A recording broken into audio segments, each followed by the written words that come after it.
पढ़ा था। अ, इससे पहले हम किसके बारे में पढ़े थे कि आपके पास डिस्प्लेसमेंट प्रोसेस भी होता है, लेकिन ये आपका इसका रिएक्टिविटी सीरीज से कोई भी आपका नहीं है कुछ काम, लेकिन ये आपको याद होने चाहिए। कुछ आपके पास ऐसे होते हैं जिनको हम कहते हैं थर्मल कंपोजिशंस कहते हैं। थर्मल डिकम्पोजिशंस आपके पास क्या होते हैं? They can be decompose and they are break down. मतलब कि हम उसे इतना हीट अप करते हैं, एक खास उसे हीटिंग प्रोवाइड करते हैं कि जिसकी वजह से वो ब्रेक डाउन हो जाते हैं। जैसे कैल्शियम कार्बोनेट है, it is break down into calcium oxide and carbon dioxide. ये यूनिक है इनका। मैं ऐसे नहीं बोलूंगी मैं कोई और सभी कार्बोनेट्स लेकर आ जाऊं और उसके ऊपर बात करूं, नहीं। ये आपकी यूनिक रिएक्शन है, इनको आपको याद रखना होगा। जैसे अगर आपसे बोलूं calcium carbonate react with heat up, ये और कैल्शियम कार्बोनेट आपकी क्या है? Lime stone. जब हम इसको हीट अप करते हैं अबव 800 डिग्री सेंटीग्रेड, तो ये डिकम्पोज होता है, यानी ये आपका डिस्प्लेसमेंट प्रोसेस नहीं हो रहा। यहाँ पर कहीं पे भी कोई ऐसे अल्कली वगैरह कुछ भी नहीं है। सिंपल सा एक एलिमेंट है, उसी को हम इसको हीट अप करें और वो डिकम्पोज होके दो डिफरेंट एलिमेंट में चेंज होते हैं, calcium oxide and carbon dioxide. एक ये आपका यूनिक है थर्मल रिएक्शन। अब डिफरेंट देखिए, यहाँ कभी कभार आपके पास होते हैं कि मेटल हाइड्रोक्साइड्स। एनी अब यहाँ पर देखिए नाम डायरेक्टली इन्होंने बताया metal hydroxide. Some of the metal, most of the metal hydroxide undergo thermal decomposition. हर मेटल हाइड्रोक्साइड नहीं, कुछ metal hydroxides that are go undergo with the thermal decomposition, and they are decomposed in terms of oxides, metal oxides and water. Calcium carbonate क्या होता है? Carbonate है, याद रखिए carbonate हमेशा कार्बन डाइऑक्साइड तो बनाएगा। Calcium oxide and carbon dioxide, यहाँ पर हाइड्रोक्साइड है तो it will be change into zinc oxide and water. कुछ आपके पास यहाँ पर मेटल कार्बोनेट्स होते हैं जो आपके डिकम्पोज होते हैं and they are change into the magnesium oxide, metal oxide and carbon dioxide. Okay, और यहाँ पर आपके पास जैसे यहाँ पर अब ये देख लें, ये बड़ा इंपॉर्टेंट है। ये आप क्योंकि नाइट्रेट है, मेटल नाइट्रेट है, यहाँ पर आपके पास ये मेटल नाइट्रेट है, लेकिन ये मेटल नाइट्रेट का देखिए काम क्या है। ये भी नाइट्रेट है, मेटल नाइट्रेट, ये भी मेटल नाइट्रेट है, लेकिन यहाँ पर क्या बन रहा है? आपके पास बन रहा है मेटल नाइट्राइड एंड ऑक्सीजन। अगर मैं इसको डिकम्पोज कर रही हूँ मेटल नाइट्रेट को, यहाँ पर क्या बन रहा है? आपके पास ऑक्साइड बन रहा है, मेटल ऑक्साइड। यहाँ पे क्या बन रहा था? मेटल नाइट्रेट, लेकिन यहाँ पे क्या बन रहा है? Metal oxide. यहाँ पर आपके पास दो प्रोडक्ट बन रहे थे, यहाँ पर आपके पास 3 प्रोडक्ट्स बन रहे हैं। यहाँ पर आपके पास क्या आ रहा है? Nitrogen dioxide and oxygen. ये बात समझ पाई? और ये कौन होते? अगर आपके पास group 1 nitrate decompose, the group all of the group 1 nitrates are decomposed, they are changed into metal nitride, oxygen। यहाँ पर आपके पास बने, लेकिन कुछ आपके मेटल नाइट्रेट्स हैं, they are changed into the metal oxide, nitrogen dioxide and oxygen when they are heat up। Okay, यानी group 1 के जो मेटल्स है वो उस वाक्य they are changed into the metal nitrate and oxygen, but other than group 1 they are changed into the metal oxide, nitrogen dioxide and oxygen। Okay, एक और आपके पास इसमें यूनिक रिएक्टिविटी सीरीज में है।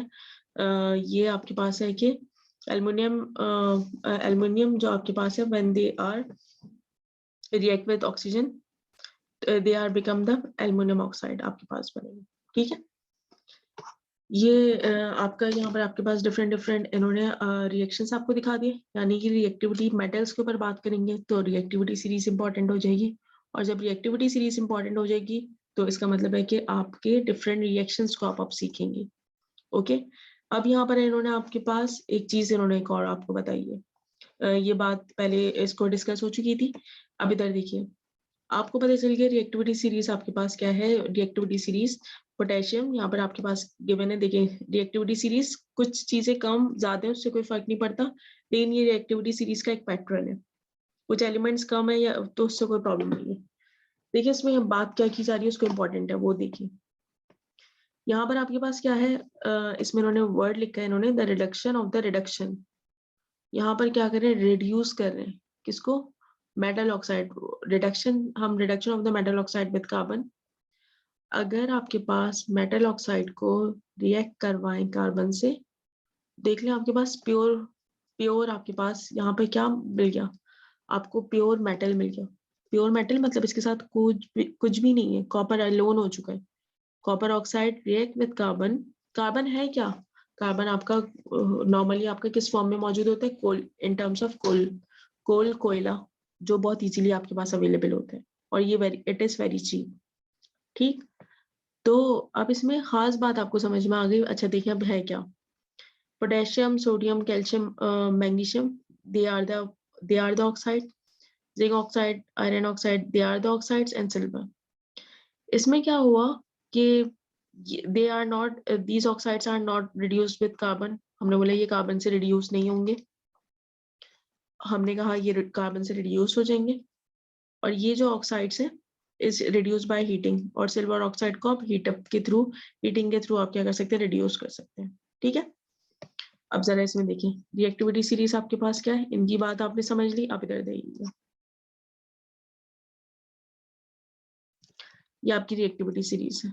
क्या इन्होंने कहा, कार्बन कहाँ पे मौजूद है, आपको कहा था कि ये इंपॉर्टेंट पॉइंट है, ये आपका बड़ी इंपॉर्टेंट प्लेस है किसकी, कार्बन की, और कार्बन और ऑक्सीजन की। आपके पास ये कार्बन है, ये कार्बन देख लीजिए, कार्बन है, when a sodium oxide, when a sodium oxide react with only carbon, carbon alone, sodium कहाँ पर है, यहाँ पर है। when a sodium oxide react with carbon, क्या रिएक्शन पॉसिबल है, पॉसिबल ही नहीं है। क्यों पॉसिबल नहीं है, क्योंकि कार्बन रिएक्टिविटी सीरीज में नीचे है सोडियम से, मैग्नीशियम, एल्युमिनियम इन सबसे नीचे, तो ये कभी भी इनको रिप्लेस ही नहीं कर सकता। तो यहाँ पर आपके पास क्या आ गया, it is a no reaction, ये आपका नो रिएक्शन है। लेकिन अगर आपके पास यहाँ पर जिंक आ जाता, जिंक ऑक्साइड होता, तो ये इसको रिप्लेस भी करता और इसको प्योर भी कर देता, zinc plus carbon dioxide change हो गया। ये बात समझ में आई, यानी कार्बन से नीचे जो भी एलिमेंट्स होंगे, रिएक्टिविटी सीरीज के रूल समझ में आ रहा है आपको, अगर ये आपके पास हाईली रिएक्टिव है तो ये इसको रिड्यूस कर सकते हैं। रिड्यूस वर्ड क्या होता है, ऑक्सीडेशन रिडक्शन में हम इसको डिटेल में पढ़ेंगे, व्हाट इज रिड्यूस। रिड्यूस का मतलब आप ये भी कह सकते हैं ऑक्सीजन रिमूव होना। रिड्यूस को आप सिंपल वर्ड में ऑक्सीजन को रिमूव करने का मतलब है कि इसका मतलब है कि कार्बन रिड्यूस एलिमेंट्स, कौन से element, they are below in the reactivity series, zinc, iron, hydrogen, copper. Hydrogen तो खैर नहीं हो सकता, हाइड्रोजन आपका कब ऑक्सीजन के साथ नहीं होता, नॉर्मली होते हैं तो वो तो इन टर्म्स ऑफ वाटर होते हैं। कॉपर ऑक्साइड, ये हमें मेटल्स, हमें इनकी प्योर, हमें ये मेटल चाहिए होता है। जिंक मेटल आपको प्योर करना है, आप कोल सबसे चीप प्रोडक्ट है, कोल से रिएक्ट करवाइए, आपको प्योर जिंक मिलेगा। आपके पास आयरन ऑक्साइड है, कार्बन से रिएक्ट करवाइए, प्योर आयरन आपको मिल जाएगा। कॉपर ऑक्साइड है, कॉपर को कार्बन के साथ रिएक्ट करवाइए, लेकिन कार्बन के पास इतनी हिम्मत नहीं है, सिंपल सा इतनी पावर नहीं है कि ये अपने ऊपर जो भी मौजूद है एलिमेंट्स रिएक्टिविटी सीरीज में, above element in the reactivity series, they can not, carbon is not replace them, इसको रिप्लेस नहीं कर सकता। क्लियर, यहाँ पे बात समझ में आ गई, इनकी बात समझ में आ गई। और ये क्या हो रहा है, ऑक्सीजन को खत्म कर रहे हैं ना, जब ऑक्सीजन को खत्म कर रहे हैं तो हम इसको कहते हैं रिड्यूस्ड, या इस प्रोसेस को कहते हैं reduction, reduction of the metal oxide.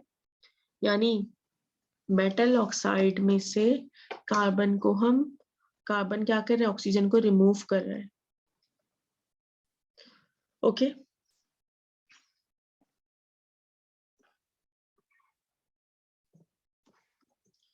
इसमें ये बात इन्होंने बता दी है कि सबसे पहले उन्होंने reduction of the metal oxide with carbon, metal oxide, कोई सभी मेटल ऑक्साइड लेने, copper oxide react with carbon, heat up करेंगे तो आपके पास बन जाएगा pure copper and carbon dioxide आपकी फॉर्म होगी। ठीक, फिर इसके बाद यहाँ पर इन्होंने बताया कि आपके पास zinc oxide react with carbon, zinc pure zinc आपको मिल गया, और कार्बन मोनोऑक्साइड या कार्बन डाइऑक्साइड बनती है। इसकी एक्सट्रैक्शन होती है, ये एक्सट्रैक्शंस आपकी किस तरह की होती है, इसके प्रोसेस हम पढ़ेंगे कि इसे अपर लेवल पे, इंडस्ट्रियल लेवल पे इसे किस तरह एक्सट्रैक्ट किया जाता है, किस तरह हम प्योर कॉपर, प्योर आयरन और प्योर लेड वगैरह में मिलता है with the help of the carbon, with the help of the coal. अब reduction of the metal oxide, अब भी रिडक्शन का मतलब होगा ऑक्सीजन को रिमूव करना। एक मेटल ऑक्साइड है, मेटल ऑक्साइड में से हम ऑक्सीजन को रिमूव करेंगे तो मेटल रह जाएगा। पहले हमने क्या पढ़ा था, कार्बन के थ्रू, अब हम पढ़ेंगे किसके थ्रू, हाइड्रोजन के through. When a metal oxide react with hydrogen, when a metal oxide react with hydrogen, they become metal, pure metal and steam. Steam का मतलब water भी कह सकते हैं, ठीक है। पोटेशियम, अब आपको ये बात समझ में आ चुकी होगी, potassium, sodium, calcium, magnesium, zinc, they are above in the above from hydrogen. It means they cannot react with hydrogen. They cannot heat it with hydrogen. They cannot reduce with hydrogen. But hydrogen से नीचे कौन कौन है, iron, lead, copper, silver, they can reduce with the help of the hydrogen. हम hydrogen के through हम इनका oxygen को रिमूव कर सकते हैं। यानी रिएक्टिविटी सीरीज में हाइड्रोजन से नीचे कौन है, लेड, इसमें लिखा हुआ नहीं है, लेड आपके पास होगा, लेड, कॉपर, सिल्वर, और हम इनको क्या कर सकते हैं, lead, hydrogen can, it can be help. लेकिन हाइड्रोजन से ऊपर जो भी एलिमेंट्स आपके पास मौजूद है ये आपको ये हेल्प नहीं करेंगे। अच्छा, अगर मैं कंपैरिजन करूं हाइड्रोजन और कार्बन को, तो मेरे हिसाब से मैं कार्बन को प्रेफर करूंगी, बिकॉज कार्बन आपका चीप होता है, इजीली अवेलेबल है। हाइड्रोजन भी अवेलेबल है लेकिन आपके पास ये चीप है, ठीक है।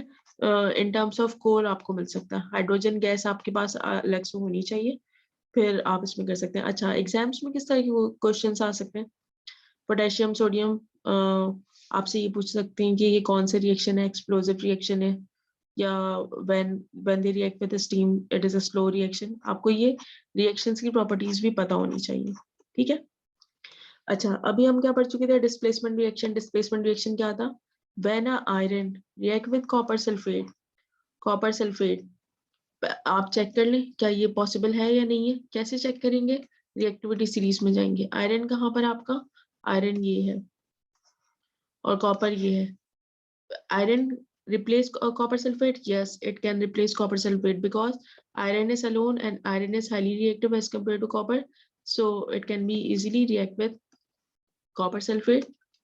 Okay, चलिए यहाँ पर आपके पास डिस्प्लेसमेंट प्रोसेस हो गया। अब डिस्प्लेसमेंट प्रोसेस की इन्होंने बुक में एग्जाम्पल्स है, आपके पास इसके एग्जाम्पल्स के मैंने, जैसे कि magnesium, magnesium replace zinc sulphate because magnesium is highly reactive. लेकिन यहाँ पर अगर मैं देखूं, क्या यहाँ पर आपके पास ये कॉपर नहीं, बल्कि यहाँ पर ये देखिए, lead can replace zinc, no, because zinc, lead आपके पास लेस रिएक्टिव होता है एज कंपेयर टू जिंक, तो ये कभी भी इसको रिप्लेस ही नहीं कर सकते, इसकी जगह ही नहीं ले सकते। ये कभी भी इसको हटा के सल्फेट के साथ खड़ा नहीं होगा, इसके साथ नहीं होगा, बल्कि ये क्या होगा, ये रिएक्शन ही पॉसिबल नहीं है, ठीक है। तो आपको ये अगर चेक करना हो कि रिएक्शन पॉसिबल है या नहीं पॉसिबल, या आप किसके थ्रू देख सकते हैं, रिएक्टिविटी सीरीज के थ्रू दे सकते हैं। और रिएक्टिविटी सीरीज में आपका क्या इंपॉर्टेंट है, आपके लिए इंपॉर्टेंट है कि आपको रिएक्टिविटी सीरीज की याद होनी चाहिए, ठीक है। और ये बात आप यहाँ से देख लीजिए, ये जो बात एक इस बात हुई थी रिएक्टिविटी सीरीज में, कि आपके पास पोटेशियम, सोडियम, कैल्शियम, ये रिएक्टिविटी सीरीज आपकी। इसमें क्या होता है, आपके पास ये हाइड्रोजन, जैसे सपोज यहाँ पर आपके पास नो, यहाँ पर आपके पास कार्बन है, इस पॉइंट पर आपका कार्बन है, इसमें शो नहीं किया हुआ लेकिन आपको इसलिए शो किया बता रही हूँ ताकि आपको क्लियर हो कि ये क्यों बोल रही हूँ। कार्बन है एक्सट्रैक्टेड बाय, अब हमें ये तो पता है कार्बन से ऊपर जो भी होंगे वो they can not be reduced by carbon, they can not be reduced by hydrogen.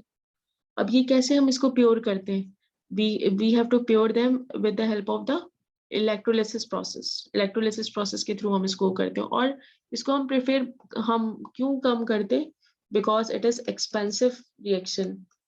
ये प्रोसेस आपका एक्सपेंसिव होता है। इन मेटल्स को अगर मुझे प्योर करना है तो मुझे इलेक्ट्रोलिसिस प्रोसेस के थ्रू करना पड़ेगा, कार्बन के थ्रू कर नहीं सकते।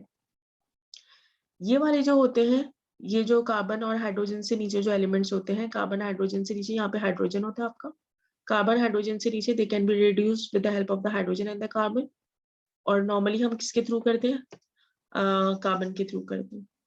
और ये जो आपके पास है gold, they are naturally found uncombined, यानी गोल्ड आपका इतना अनरिएक्टिव होता है कि नेचुरली आपको मिलते ही आपको इन टर्म्स ऑफ प्योर मिलता है, बस उसे थोड़ा सा साफ करना पड़ता है, लेकिन उसके साथ और कोई मेटल्स रिएक्ट नहीं कर रहे होते कि मुझे कोई प्रोसेस केमिकली हमें से केमिकली इसमें कोई भी रिएक्शन टेक प्लेस नहीं होता, गोल्ड आपको प्योर फॉर्म में आपको मिलता है। ठीक है, ये आपके पास हो गया। इलेक्ट्रोलाइसिस प्रोसेस आपका एक्सपेंसिव प्रोसेस है, और एल्युमिनियम जब हम एक्सट्रैक्ट करते हैं आपकी बुक में एल्युमिनियम को इलेक्ट्रोलाइसिस प्रोसेस के थ्रू किया गया है। कार्बन से नीचे जो भी होंगे they can be reduce with the help of the carbon, और they can be reduce with the help of the hydrogen. Hydrogen से जितने भी एलिमेंट्स होंगे हम उनको रिड्यूस का वर्ड का मतलब क्या होगा, ऑक्सीजन को रिमूव कर रहे हैं, और प्योर हम क्या बना रहे हैं, प्योर एलिमेंट एक्सट्रैक्ट कर रहे हैं। ठीक, ये डिकम्पोजिशन, ये एलिमेंट्स आपके पास थे, और बस अभी तक आपका यही तक है। ओके, इसमें भी इन्होंने बात बताई हुई आपके पास, इसमें एलिमेंट्स अगर हम इसके ऊपर बात करें, ये लास्ट आप इसमें देख लीजिए, ये आपके पास रिएक्टिविटी सीरीज है, they are extracted by the electrolysis process, और कार्बन से नीचे जितने भी एलिमेंट्स आपके पास आ गए extraction with the help of the reducing agent, और रिड्यूसिंग एजेंट आपका क्या होगा, कार्बन यूज होगा, और ये नॉर्मली आपका कहाँ पे होता है, ब्लास्ट फर्नेसेस में यूज होता है। क्यों यूज होता है, क्योंकि जब आपके पास ये रिड्यूस होता है तो आपकी कार्बन मोनोऑक्साइड और कार्बन डाइऑक्साइड बनती है, और ये जब बनती है तो ये आपकी हीट रिलीज करते हैं। तभी ब्लास्ट फर्नेस एक इस तरह की फर्नेस होती है, एक इस तरह का आपके पास सेटअप होता है कि ये हीट को, बहुत ज्यादा हीट को एब्जॉर्ब कर सकता है, या बहुत ज्यादा हीट क्या है कैरिड आउट कर सकता है, रिएक्शन को टेक प्लेस हो सकता है। और यहाँ पर आपके पास क्या होता है, चीप प्रोसेस होता है, because carbon is very cheap, और यहाँ पर आपके पास silver and gold that found as a pure element.